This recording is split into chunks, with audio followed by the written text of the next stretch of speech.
Untuk membantu pengembangan channel ini, jangan lupa like, subscribe, dan share.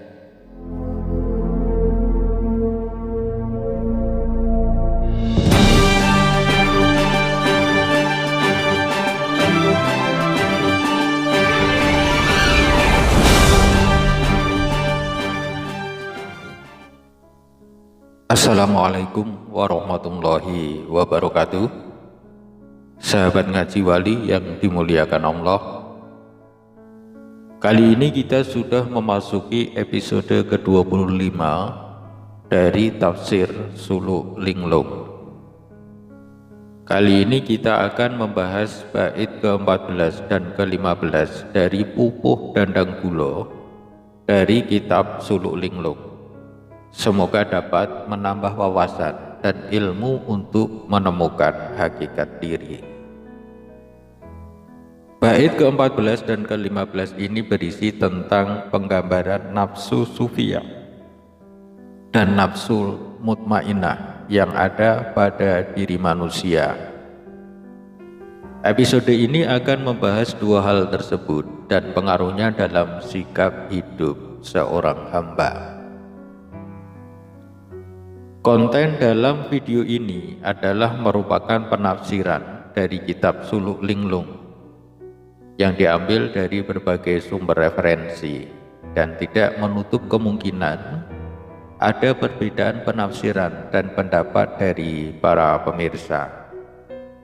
Untuk itu silahkan sampaikan pendapat sahabat sekalian dalam kolom komentar yang tersedia di bagian bawah video ini.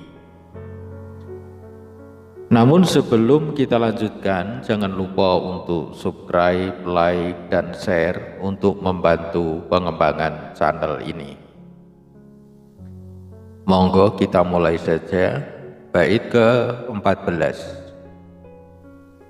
Dene iya ingkang rupa kuning, kuasane ning gulang sebarang. Cipta kang becik dadine panggawe amrihayu, ati kuning ingkang ngadangi mung penggawe panrusak, linantur junurung mung kang putih iku nyata, ati enteng mung suci tan ika iki prawira ing karaharjan. Artinya, adapun yang berwarna kuning, kemampuannya menanggulangi segala hal.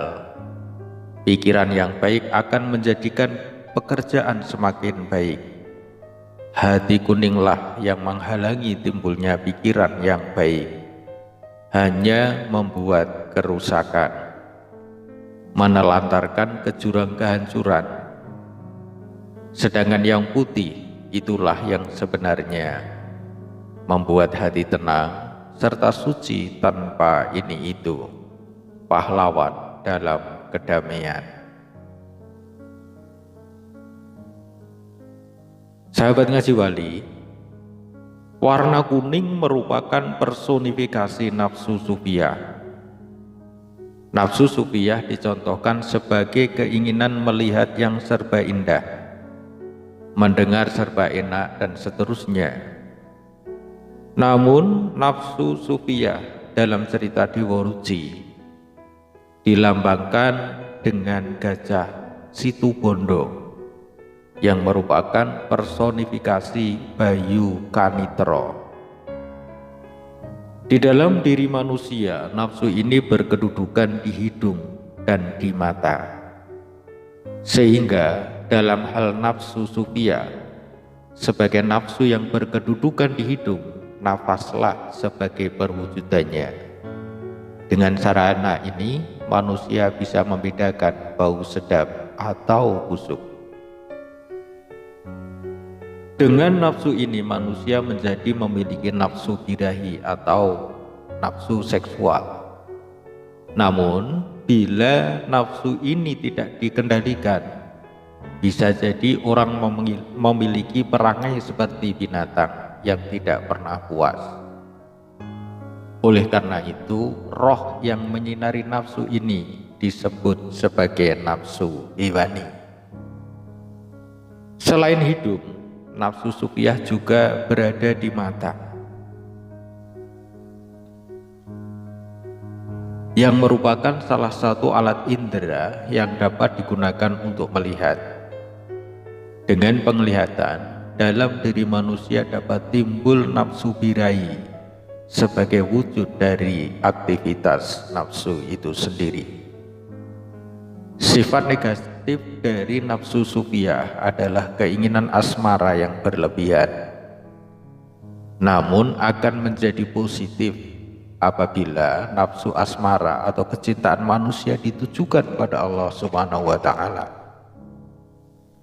Nafsu tersebut akan membuat manusia menjadi rendah hati terhadap sesama dan rendah diri di hadapan Allah Subhanahu wa Ta'ala, sehingga mendorong sifat empati, rasa iba terhadap manusia, suka menolong yang dilandasi oleh sifat kasih sayang sebenarnya, yang merupakan nafsu natural atau gairah yang dimiliki laki-laki maupun perempuan.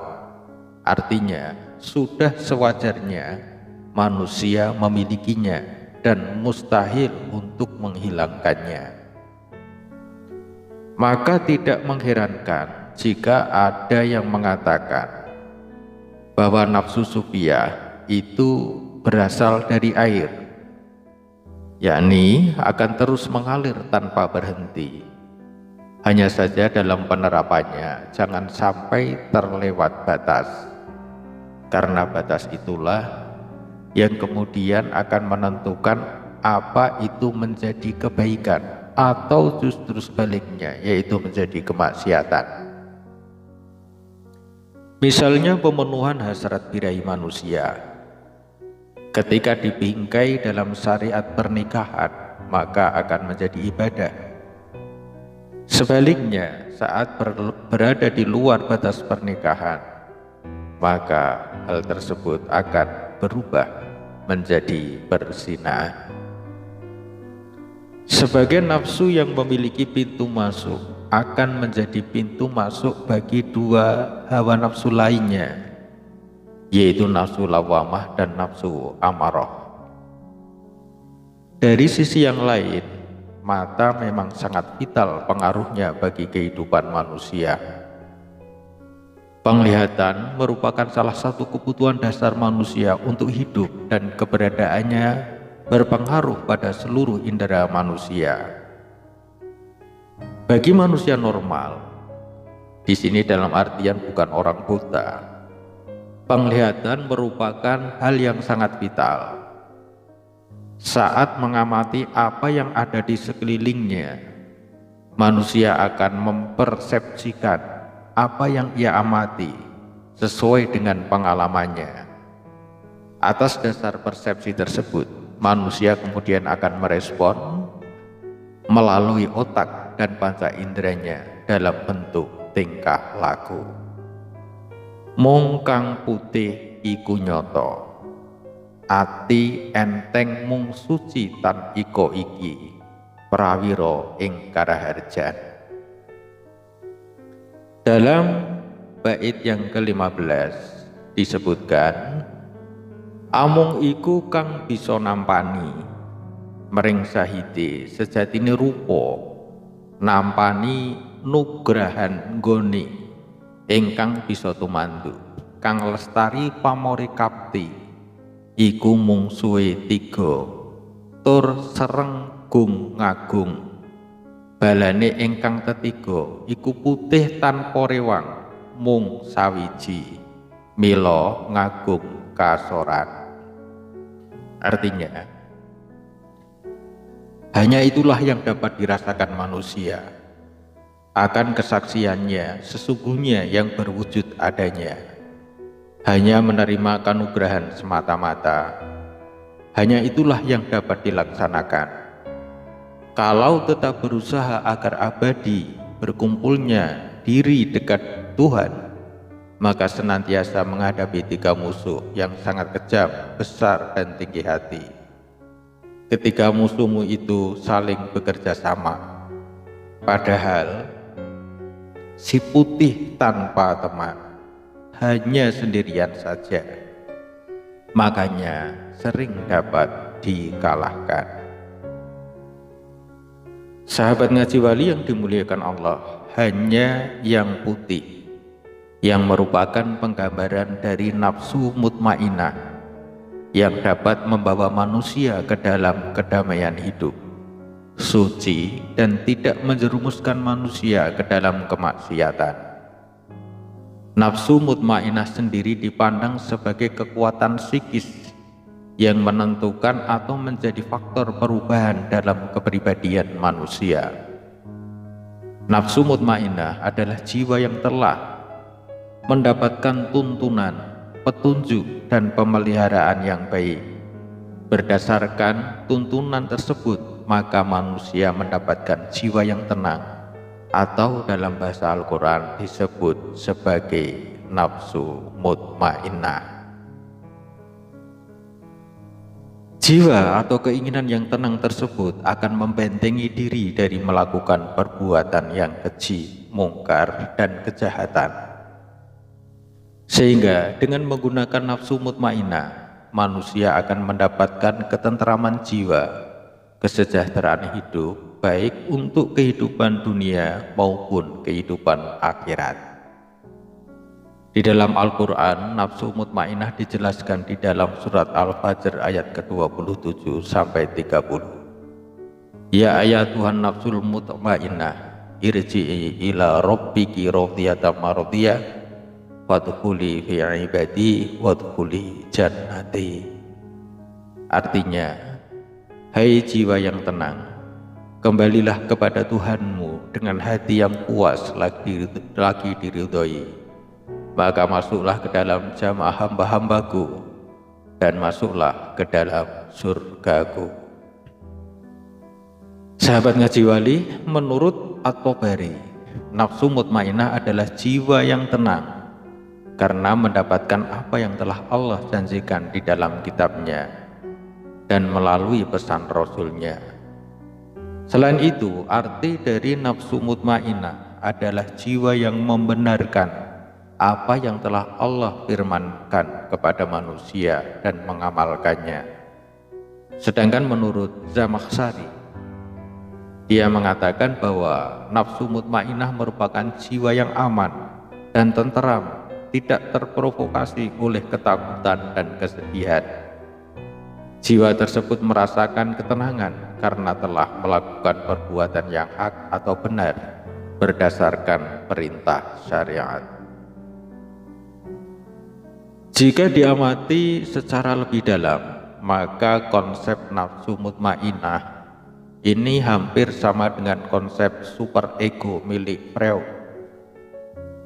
Dalam pandangannya, super ego memiliki peran dalam menyeimbangkan perbuatan dengan memperhatikan peraturan agama, norma sosial, dan pedoman-pedoman lainnya. Super ego dan nafsu mutmainah merupakan pusat moral etis kepribadian yang bekerja dengan menggunakan sisi idealistik sebagai bentuk perlawanan atas dasar kepuasan dan dasar realistik ego.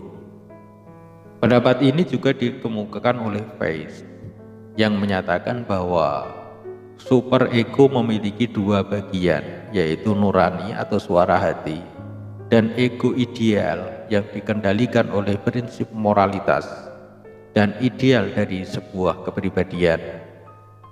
Nurani lahir dari pengalaman yang mendapatkan hukuman atas perilaku yang tidak pantas dan mengajari kita tentang hal-hal yang tidak sebaiknya kita lakukan. Ego ideal berkembang dari pengalaman mendapatkan imbalan atas perilaku yang tepat dan mengarahkan kita pada hal-hal yang seharusnya dilakukan. Nafsu mutmainah memerlukan adanya pedoman berupa syariat.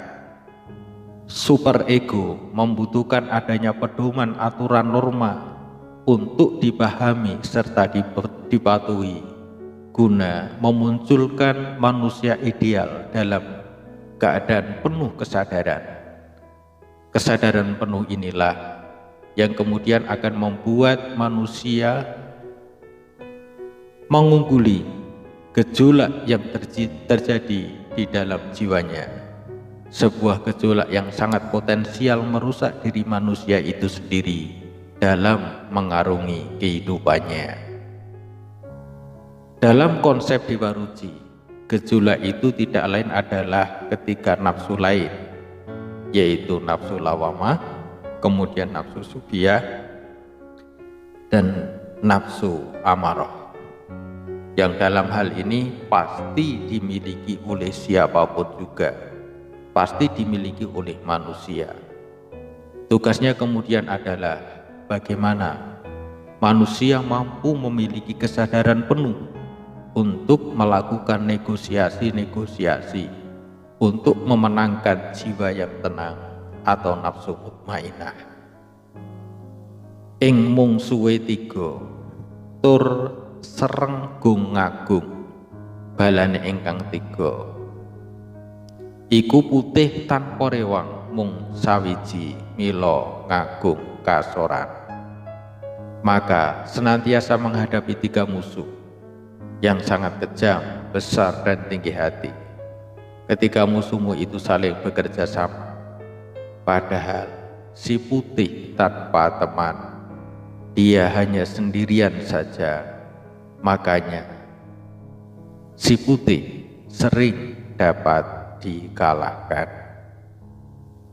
Sahabat Ngaji Wali, demikianlah pembahasan bait yang ke-14 dan ke-15. Semoga dapat dijadikan tambahan wawasan dan pengetahuan untuk menemukan hakikat diri. Terima kasih, saya akhiri. Wassalamualaikum warahmatullahi wabarakatuh.